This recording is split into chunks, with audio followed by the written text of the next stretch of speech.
खबर आई थी कि बिहार के पूर्व उप मुख्यमंत्री और लालू प्रसाद के बेटे तेजस्वी यादव दुबई के लिए रवाना हुए।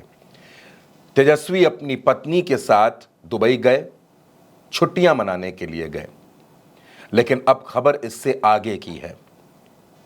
तेजस्वी यादव तो दुबई पहुंचे थे, लेकिन नीतीश कुमार ने खुद को बुजुर्ग बताने वाले अपनी सरकार में मंत्री अशोक चौधरी को जैसे ही पार्टी का राष्ट्रीय महासचिव बनाया, महासचिव बनने के 24 घंटे भी नहीं बीते और अशोक चौधरी भी दुबई के लिए रवाना हो गए। अब दोस्तों, जब आप इन दोनों खबरों को जोड़कर देखते हैं, एक तरफ तेजस्वी यादव दुबई में मौजूद हैं, दूसरी तरफ अशोक चौधरी दुबई पहुंच रहे हैं, और तीसरी खबर यह निकल कर आती है कि 28 सितंबर को जेपी नड्डा पटना में होंगे, जहां वो भारतीय जनता पार्टी के सांसदों और विधायकों के साथ बैठक करेंगे। इन दोनों तस्वीरों को जब आप अपने सामने रखकर देखेंगे, दोनों खबरों को टटोलने की कोशिश करेंगे, समझने की कोशिश करेंगे, तो ये बात बिल्कुल साफ हो जाती है कि बिहार में कुछ बड़ा होने वाला है। दोस्तों, बिहार में विधानसभा चुनाव में अभी 1 साल का वक्त बाकी है। उससे पहले झारखंड और महाराष्ट्र का चुनाव है, लेकिन जेपी नड्डा पिछले 22 दिनों में दूसरी बार पटना आ रहे हैं और इस बार वो अपनी पार्टी के सांसदों और विधायकों के साथ बैठकर मंथन करेंगे। मंथन इस बात पर होगा कि बिहार में विधानसभा चुनाव कैसे लड़ना है। भारतीय जनता पार्टी के पूर्व सांसद अश्विनी चौबे पहले भी ये संकेत दे चुके हैं कि चुनाव एनडीए एकजुट होकर लड़े, लेकिन चेहरा कोई और हो।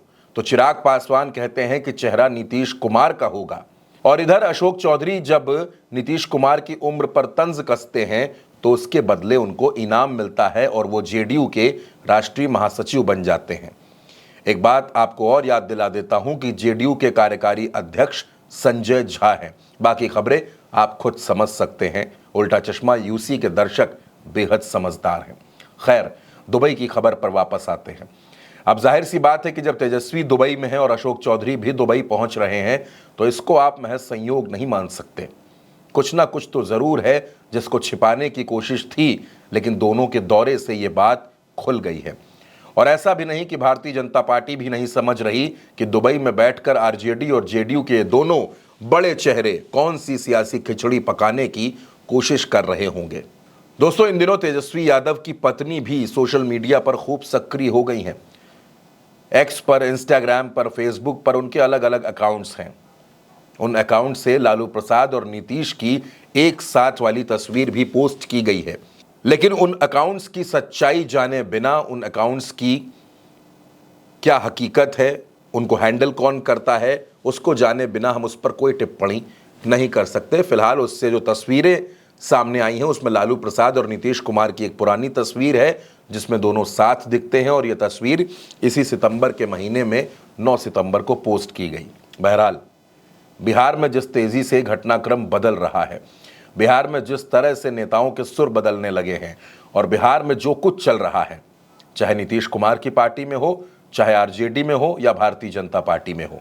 दोस्तों, चाहे आप सम्राट चौधरी को देखिए, चाहे विजय सिन्हा को देखिए, दोनों डिप्टी सीएम हैं और दोनों के साथ नीतीश कुमार सहज नहीं नजर आते। अब नीतीश कुमार भी जातिगत जनगणना की वकालत करने वाले नेता रहे हैं, लेकिन आजकल चूंकि भारतीय जनता पार्टी के साथ हैं तो खामोश हैं, और खामोश वो लंबे वक्त से हैं। नीतीश कुमार खामोश उस दिन से हैं जब बिहार को विशेष राज्य का दर्जा नहीं मिला। नीतीश कुमार खामोश उस दिन से हैं जब संविधान की 9वीं अनुसूची में आरक्षण की बढ़ी हुई सीमा को शामिल नहीं किया गया। नीतीश कुमार खामोश उस दिन से हैं जब उनके करीबी अधिकारी हंस पर छापेमारी हुई। नीतीश खामोश उस दिन से हैं जब पूर्व एमएलसी मनोरमा देवी के ठिकानों पर एनआईए की छापेमारी हुई। यानी नीतीश कुमार की चुप्पी की कई वजह हैं। सियासी जानकार कहते हैं कि अगर नीतीश कुमार ये कह दें कि वो पश्चिम की तरफ जा रहे हैं, तो आप ये मान के चलिए कि नीतीश बाबू आपको पश्चिम में तो नहीं मिलेंगे, भले ही उत्तर में मिल जाएं। यानी नीतीश कुमार जो कहते हैं उससे अलहदा करते हैं। अब नीतीश कुमार ये कह चुके हैं कि 2 बार उन्होंने तेजस्वी की पार्टी आरजेडी में उनके साथ जाने की गलती कर दी, अब ये गलती दोबारा नहीं होगी। लेकिन इस बात की भी दोस्तों कोई गारंटी नहीं है। अगर नीतीश कुमार को अपनी पार्टी को बचाना है, नीतीश कुमार को अपनी सियासत को बचाना है, और नीतीश कुमार को अपनी कुर्सी को बचाना है तो नीतीश कुमार को आगे के कुछ विकल्पों पर गौर जरूर करना होगा।